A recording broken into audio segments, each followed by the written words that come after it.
శ్రావణ మాస శుక్లపక్ష సప్తమి తిథి రోజు రాత్రి 3 గంటలకు సాధనా కార్యక్రమాన్ని ప్రారంభించుకున్నాను.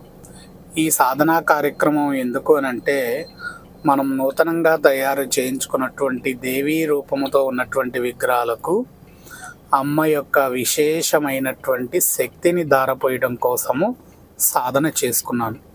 ఈ సాధనలో అమ్మని అడిగాను, మాతా ప్రత్యంగరి అమ్మ, ఈ విగ్రహదేవతలు నాకు అమ్మ ఈ విధంగా ఉండాలని అనుకొని తయారు చేయించుకున్నటువంటి విగ్రహదేవతలు.